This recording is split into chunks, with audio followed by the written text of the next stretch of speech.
Once நீங்க Karnataka garden சுத்தி பார்த்ததுக்கு அப்புறம் பக்கத்துல இருக்கிற விர்ஜின் எர்த்ஸ் பேர்ட்ஸ் கிங்டம் அப்படின்ற பேர்ட்ஸ் பார்க் வந்து பாருங்க. ரொம்பவே நல்லா இருக்கு. சின்ன பார்க் தான், பட் அந்த பேர்ட்ஸ் எல்லாம் ரொம்ப ஃப்ரெண்ட்லியா இருக்கு. ஸோ 100 ரூபீஸ்க்கு கண்டிப்பா ஒர்த்தா இருக்கும்.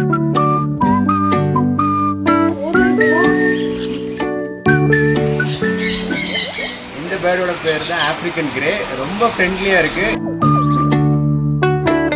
இந்த பேர்ட்ஸ் பார்க்கில் நிறைய வெரைட்டி ஆஃப் கிளிகள் இருந்துச்சு. அதுவும் இந்த மெக்காப்ஸ்னு சொல்லப்படுற லாங் டெயில் கலர்ஃபுல் பேரட் வந்து ரொம்பவே நல்லா இருந்துச்சு. கிளிகள் தவிர்த்து நிறைய பெர்ஷியன் கேட்ஸ் வச்சிருந்தாங்க, 2 ஆஸ்ட்ரிச் இருந்துச்சு, 2 டிஃப்ரெண்ட் டைப் ஆஃப் முயல்களும் வச்சிருந்தாங்க. இந்த பிளேஸை பொறுத்த வரைக்கும் பேரட் பிடிக்கிற பர்சனாக இருந்தாங்கன்னா கண்டிப்பாக என்ஜாய் பண்ணுவாங்க. அண்ட் குழந்தைங்க இருந்தாலும் ரொம்ப நல்லா என்ஜாய் பண்ணுவாங்க. உங்களுக்கு ஒரு ½ hour டைம் இருந்துச்சு அப்படின்னா கண்டிப்பாக இந்த பிளேஸ் வந்து பார்க்கலாம்.